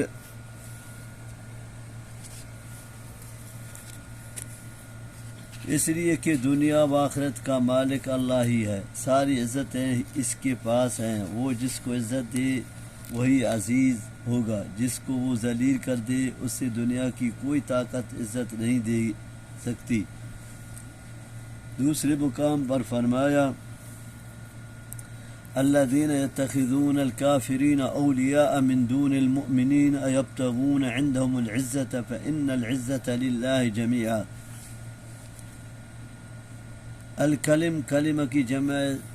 ستر کلمات سے مراد اللہ کی تسبیح و تحمید، تلاوت، امر بالمعروف، نہی عن المنکر ہے۔ چڑھتے ہیں کا مطلب قبول کرنا یا فرشتوں کا انہیں لے کر آسمانوں پر چڑھنا ہے تاکہ اللہ ان کی جزا دے۔ یرفع میں ضمیر کا مرجع کون ہے؟ بعد کہتے ہیں کلم الطیب ہے، یعنی عمل الصالح کلمات طیبات کو اللہ کی طرف بلند کرتا ہے، یعنی محض زبان سے اللہ کا ذکر، تسبیح و تحمید کچھ نہیں جب تک اس کے ساتھ عمل صالح یعنی احکام و فرائض کی ادائیگی بھی نہ ہو۔ بعد کہتے ہیں یرفع من فاعل کی ضمیر اللہ کی طرف راجع ہے، مطلب ہے کہ اللہ تعالی عمل صالح کو کلمات طیبات پر بلند فرماتا ہے، اس لیے کہ عمل صالح سے ہی اس بات کا تحقق ہوتا ہے کہ اس کا مرتکب فی الواقع اللہ کی تسبیح تحمید میں مخلص ہے، گویا قول عمل کے بغیر اللہ کی ہاں بے حیثیت ہے۔ خفیہ طریقے سے کسی کو نقصان پہنچانے کی تدبیر کو مکر کہتے ہیں۔ کفر و شرک کا ارتکاب بھی مکر ہے کہ اس طرح اللہ کے راستے کو نقصان پہنچایا جاتا ہے۔ نبی صلی اللہ علیہ وسلم کے خلاف قتل وغیرہ کی جو سازشیں کفار مکہ کرتے رہے وہ بھی مکر ہے، ریاکاری بھی مکر ہے۔ یہاں یہ لفظ عام ہے، مکر کی تمام صورتیں کو شامل ہیں، یعنی ان کا مکر بھی برباد ہوگا اور اس کا وبال بھی انہیں پر پڑے گا جو اس کا ارتکاب کرتے ہیں، جیسے فرمایا وَلَا يَحِيقُ الْمَكْرُ السَّيِّئُ إِلَّا بِأَهْلِهِ، یعنی تمہارے باپ آدم علیہ السلام کو مٹی سے اور پھر اس کے بعد تمہاری نسل کو قائم رکھنے کے لیے انسان کی تخلیق کو نطفے سے وابستہ کر دیا جو مرد کی پشت سے نکل کر عورت کے رحم میں جاتا ہے، یعنی اس سے کوئی چیز مخفی نہیں، حتیٰ کہ زمین پر گرنے والے پتے کو اور زمین کی تاریکیوں میں نشو و نما پانے والے بیج کو بھی وہ جانتا ہے۔ اس کا مطلب یہ ہے کہ عمر کی طوالت اور اس کی تقصیر کم ہونا اللہ کی تقدیر و قضا سے ہے، علاوہ ازیں اس کے اسباب بھی ہیں جس سے عمر لمبی یا چھوٹی ہوتی ہے۔ طوالت کے اسباب میں صلہ رحمی وغیرہ ہے، جیسا کہ احادیث میں ہے۔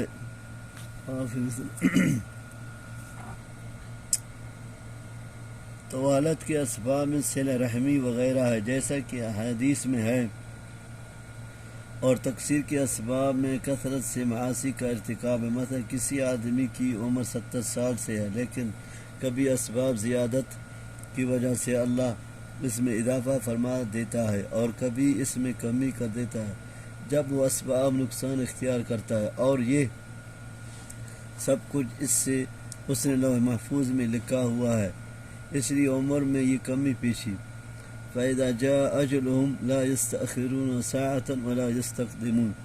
کہ منافی نہیں ہے، اس کی تائید اللہ کے اس قول سے بھی ہوتی ہے يَمْحُ اللَّهُ مَا يَشَاءُ وَيُثْبِتُ وَعِندَهُ أُمُّ الْكِتَابِ، جو چاہتا ہے مٹاتا اور ثبت کرتا ہے اور اس کے پاس لوح محفوظ ہے۔ مؤخر وہ کشتیاں جو آتے جاتے پانی کو چیرتی ہوئی گزرتی ہیں، آیت میں بیان کردہ دوسری چیزوں کی وضاحت سورۃ الفرقان میں گزر چکی ہے، یعنی مذکورہ تمام افعال کا فاعل ہے، یعنی اتنی حقیر چیز کے بھی مالک نہیں، نہ اس سے پیدا کرنے پر ہی قادر ہیں۔ قطمیر اس چلی کو کہتے ہیں جو کھجور اور اس کی کٹری کے درمیان ہوتی ہے۔ ان تدعوهم لا يسمعوا دعاءكم ولو سمعوا ما استجابوا لكم يوم القيامة يكفرون بشرككم ولا ينبئك مثل خبير يا أيها الناس أنتم الفقراء إلى الله والله هو الغني الحميد إن يشاء يذهبكم ويأتي بخلق جديد وما ذلك على الله بعزيز۔ اس کی کٹری کے درمیان ہوتی ہے، یہ پتلا سا چھلکا کٹری پر لفافے کی طرح چڑھوا ہوا ہوتا ہے۔ ایک پنڈ اندر پڑھتا ہے، ہاں، یعنی اگر تم انہیں مصائب میں پکارو تو وہ تمہاری پکار سنتے ہی نہیں ہیں، کیونکہ وہ جماد ہیں یا منو مٹی کے نیچے مدفون، یعنی اگر بالفرض وہ سن بھی لیں تو بے فائدہ، اس لیے کہ وہ تمہاری التجاؤں کے مطابق تمہارا کام نہیں کر سکتے، اور کہیں گے ما کنتم ایانا تعبدون، تم ہماری عبادت نہیں کرتے تھے۔ انا کنا عن عبادتکم لغافلون، ہم تو تمہاری عبادت سے بے خبر تھے۔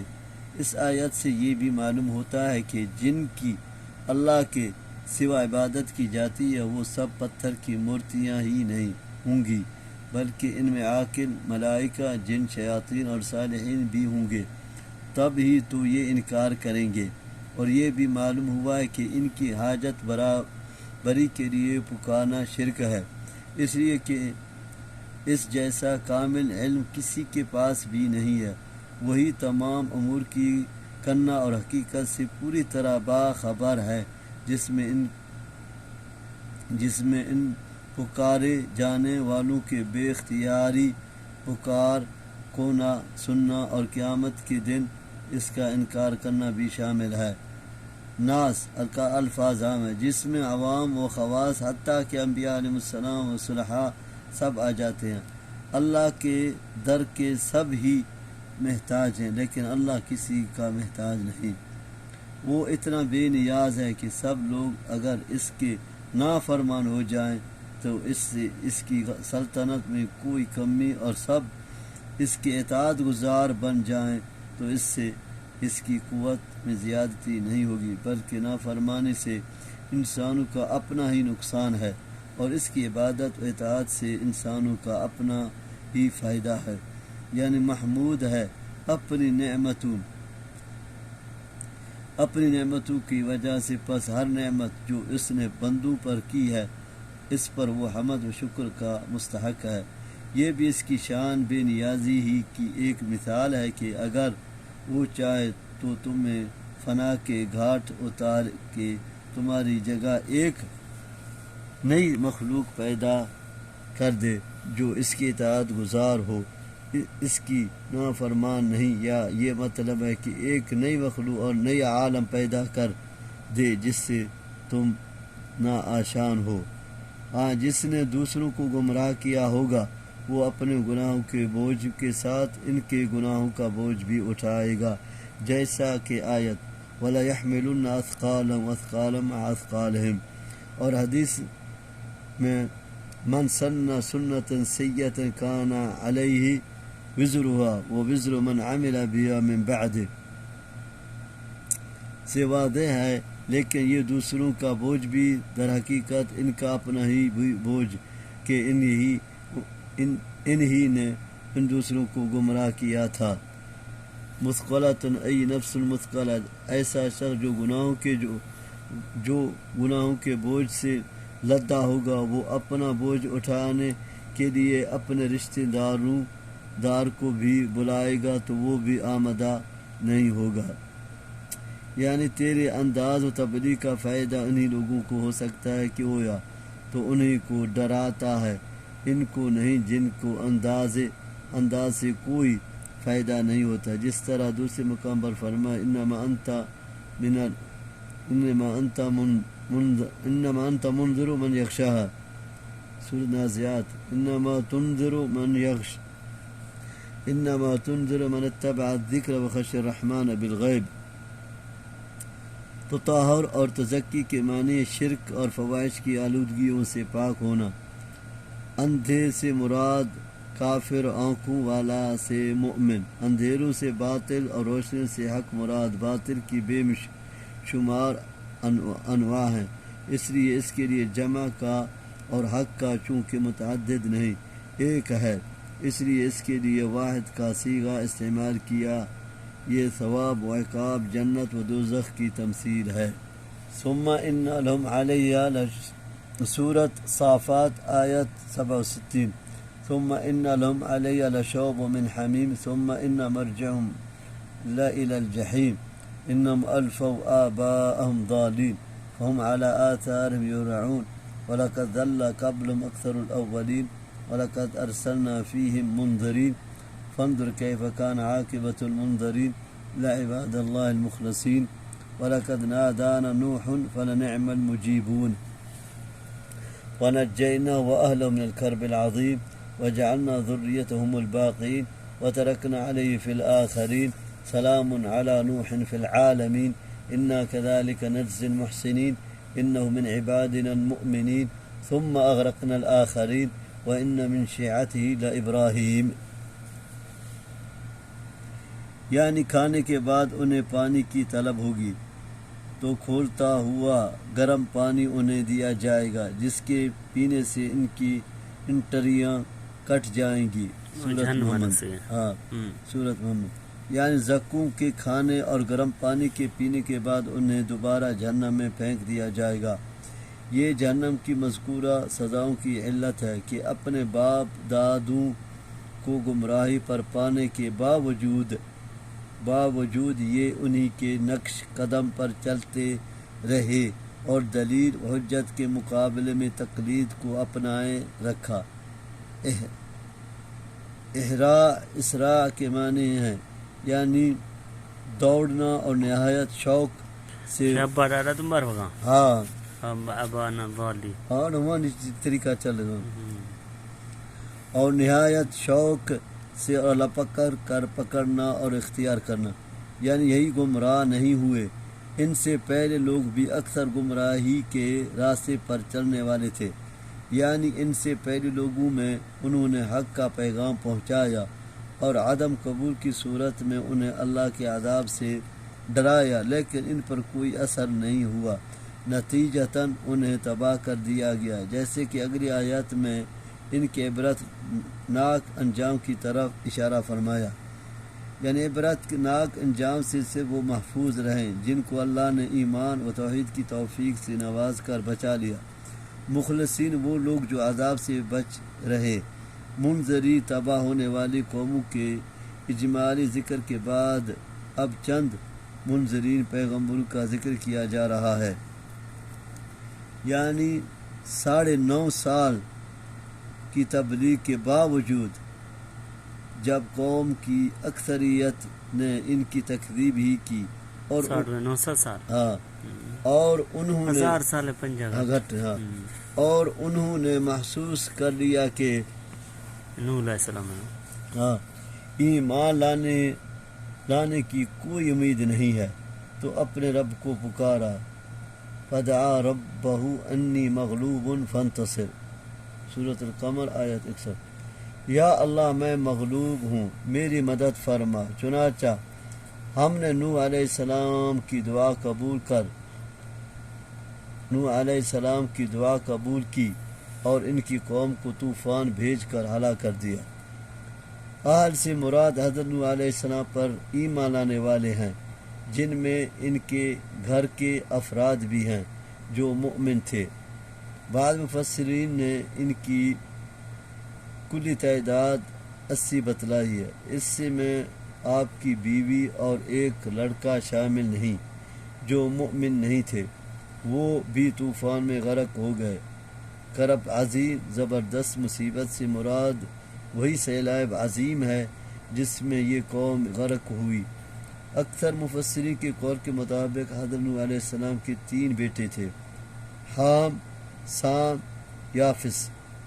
انہی سے بعد کی نسل انسانی چلی، اس لیے حضرت نوح علیہ السلام کو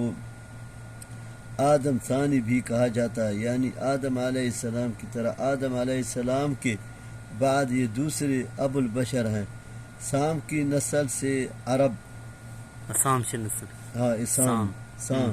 سام کی نسل سے عرب، فارس، روم اور یہودی و نصارہ ہیں. یہ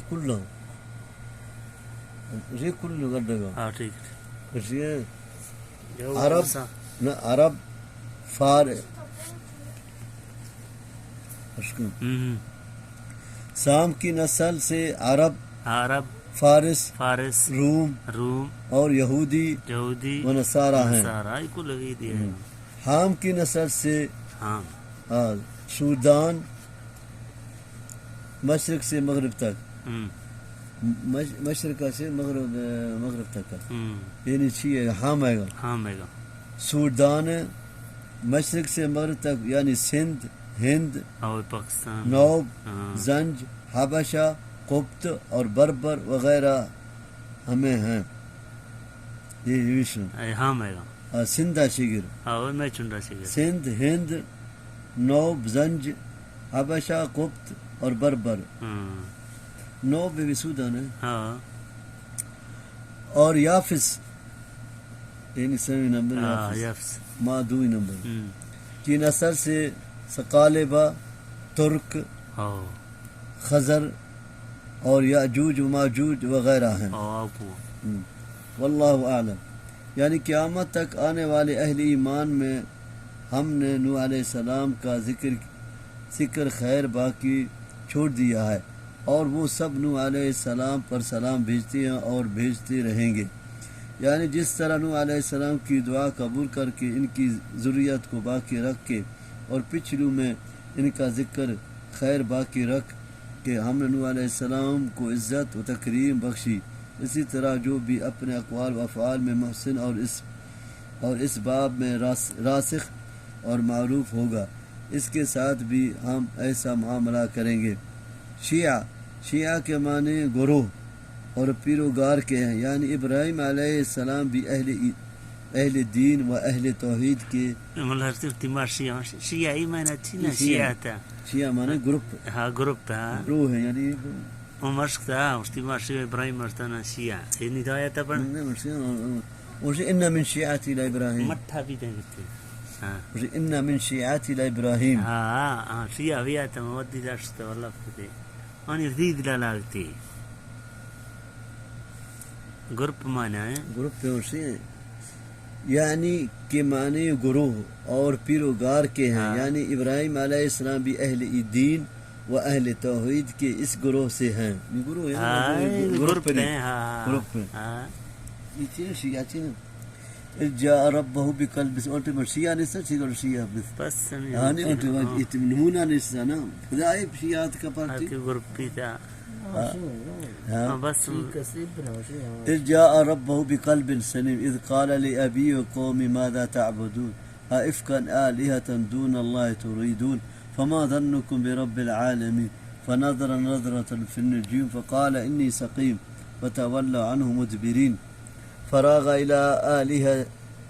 آلهة فقال ألا تأكلون ما لكم لا تنطقون فراغ عليهم ضربا باليمين فاقبلوا إليه زفون قال أتعبدون ما تنحتون والله خلقكم وما تعملون قالوا ابنوا له بنيان فالقوه في الجحيم فأرادوا به كيدا فجعلناهم الأسفلين اسے کار کرت جن کو نوح علیہ السلام ہی کی طرح انابت اللہ کی توفیق خاص نصیب ہوئی یعنی اپنی طرف سے ہی جھوٹ گھڑ کے یہ معبود ہے کہ تم اللہ کو چھوڑ کر ان کی عبادت کرتے ہو اور ذرا حالانہ کہ یہ پتھر اور مورتیاں ہیں یعنی اتنی کبھی حرکت کرنے کے باوجود کیا وہ تم پر ناراض نہیں ہوگا اور تمہیں سزا نہیں دے گا آسمان پر غور و فکر کے لیے دیکھا جیسا کہ بعض لوگ ایسا کرتے ہیں یا اپنی قوم کے لوگوں کو مغالطے میں ڈالنے کے لیے ایسا کیا جو کہ ستاروں کی گردش کو حوادث زمانہ میں مؤثر مانتے تھے یہ واقعہ اس وقت کا ہے کہ جب ان کی قوم کا وہ دن آیا جس سے وہ باہر جا کر بطور عید اور قومی تہوار منایا کرتی تھی قوم نے حضرت ابراہیم علیہ السلام کو بھی ساتھ چلنے کی دعوت دی لیکن ابراہیم علیہ السلام تنہائی اور موقع کی تلاش میں تھے تاکہ ان کے بتوں کا نہ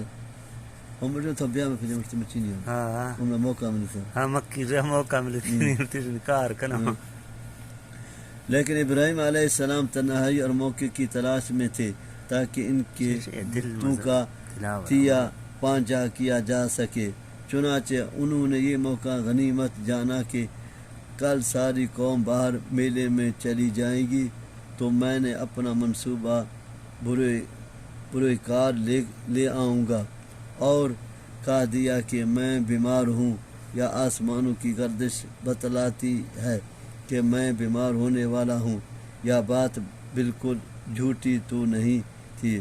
ہر انسان کچھ نہ کچھ بیمار ہوتا ہی ہے علاوہ ازیں قوم کا شرک حضرت ابراہیم علیہ السلام کے دل کا ایک مستقل رخ تھا جس دیکھ کر وہ کھڑتے رہتے تھے یوں حضرت ابراہیم علیہ السلام نے تعریض اور توریہ کا اظہار فرمایا جو اگرچہ جھوٹ نہیں ہوتا لیکن مخاطب اس کے متبادل مفہوم سے مغالطے کا شکار ہو جاتا. اس لیے حدیث ثلاثہ کذبات میں اس سے جھوٹ سے تعبیر کیا گیا ہے، جیسا کہ اس کی ضروری تفصیل سورۃ انبیاء 63 میں گزر چکی ہے. ہاں یعنی جو حلویات پہ طور تبرک وہاں پڑی ہوئی تھی. او ہلا مڈی رہا ہاں. ہاں یعنی تبرک کے نہیں، ہاں یعنی جو حلویات بطور تبرک وہاں پڑی ہوئی تھی وہ انہیں کھانے کے لیے پیش کے، جو ظاہر بات ہے انہیں نہ کھانی تھی نہ کھائیں، بلکہ وہ جواب دینے پر بھی قادر نہ تھے اس لیے جواب بھی نہیں دیا. دا کے معنی مال ذهب اکبر ہے، یہ سب متقارب معنی ہے. ان کی طرف متوجہ ہوئے ضرب بالیمین کا مطلب ہے کہ ان کو زور سے مار مار کر توڑ ڈالنا. راستے ہاں زور ہے زور کرتی ہے. یزفون یسرعون کے معنی ہے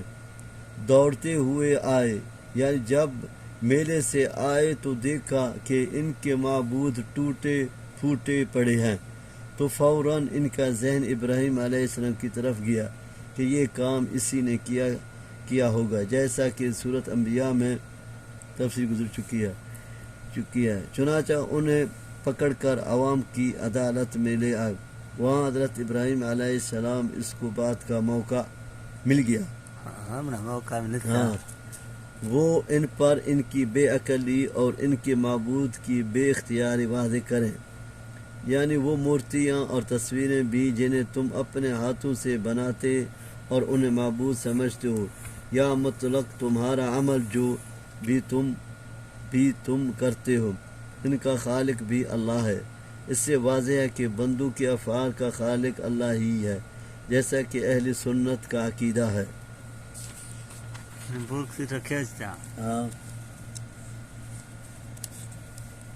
وقال انی ذاہب الی ربی سیہدی ربی هب لی من الصالحین فبشرناه بغلام حلیم فلما بلغ معه السعی قال یا بنی انی ارى فی المنام انی اذبحک فانظر ماذا ترى قال یا ابت افعل ما تؤمر ستجدنی ان شاء اللہ من الصابرین فلما اسلم وتلہ للجبین. یعنی آگ کو گلزار بنا کر ان کے مکر وحیلے کو ناکام بنا دیا. بس پاک ہے وہ ذات جو اپنے بندوں کی چارہ سازی فرماتا ہے، آزمائش کو عطا میں اور شر کو خیر میں بدل دیتا ہے. حضرت ابراہیم علیہ السلام کا یہ واقعہ بابل عراق میں پیش آیا. بالآخر یہاں سے ہجرت کی اور شام چلے گئے اور وہاں جا کر اولاد کے لیے دعا کی. حلیم کا ارشاد فرمایا دیا کہ بچہ بڑا ہو کر برباد ہوگا. یعنی دو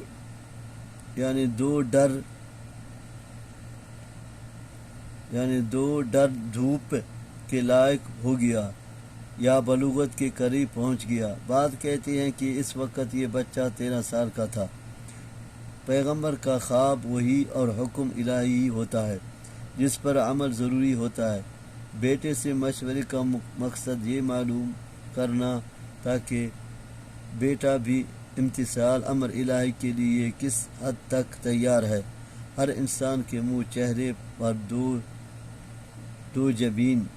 دائیں اور بائیں ہوتی ہے اور درمیان میں پیشانی جبہہ، اس لیے للجبین کا زیادہ صحیح ترجمہ کروٹ پر، یعنی اس طرح کروٹ پر لٹا لیا جس طرح جانور کو ذبح کرتے وقت قبلہ رخ کروٹ پر لٹایا جاتا ہے. پیشانی یا منہ کے بل لٹانے کا ترجمہ اس لیے کیا جاتا ہے کہ مشہور ہے حضرت اسماعیل علیہ السلام نے وصیت کی کہ انہیں اسی طرح لٹایا جائے کہ چہرے سامنے نہ رہے. جس سے پیار و شفقت کا جذبہ امر الہی پر غالب آنے کا امکان نہ رہے. میں چنانوا دے اور چکٹ تگڑا تھا آدمی اپنے کتری چوکھے رحم کا ہاں دن نہ رہے وجہ سے کعبہ چنا دیوا کرو چوچ مالا اکش ادار کرو.